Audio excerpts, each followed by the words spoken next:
કે 6 જિલ્લાઓને માત્ર કપાસ પાક માટેનું જ આ પેકેજ છે, ત્યારે સવાલ એ છે કે આ 6 જિલ્લાઓમાં નુકસાન થયું છે. બોટાદ સૌથી વધારે કપાસ પકવતો જિલ્લો છે, જુનાગઢ કપાસ પકવતો જિલ્લો છે, પોરબંદર કપાસ પકવતો જિલ્લો છે, અને ત્યાં પણ કમોસમી વરસાદ થયો હતો. કેમ આ જિલ્લાઓની અંદર કપાસ પાક માટે વળતર સહાય જાહેર કરવામાં ન આવી? એની સાથે સાથે મગફળી પાકના પાથરાઓ તણાતા હોય, ખેડૂત બચાવતા હોય એવું ગુજરાતના તમામ જાહેર માધ્યમોએ બતાવ્યું હતું, તો મગફળી પાકમાં આ સરકારને નુકસાની જ નથી દેખાણી.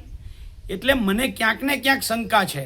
જે આજથી 20 દિવસ પહેલાં રાજ્ય સરકારને મેં કાગળ લખીને કહ્યું હતું કે રાજ્યના કૃષિમંત્રી શ્રી અને રાજ્યના ખેતી નિયામક શ્રી રાજ્ય સરકારને બદનામ કરવાનું ષડયંત્ર કરી રહ્યા છે, ત્યારે મેં 8 થી 10 પુરાવાઓ આપ્યા હતા.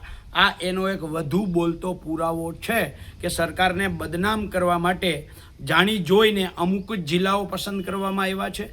એક જ પાક પસંદ કરવામાં આવ્યો છે, જે પાકમાં સૌથી વધારે નુકસાન મગફળીમાં થયું છે, પાથરા તણાયા છે, એ પાકનો સમાવેશ જ નથી કરવામાં આવ્યો. એટલે ખેડૂતો સરકાર ઉપર ગુસ્સે થાય, રોષે ભરાય અને સરકાર બદનામ થાય, આવું કૃત્ય રાજ્યના કૃષિમંત્રી શ્રી અને ખેતી નિયામક શ્રી કરે છે. એનો આ બોલતો પુરાવો છે.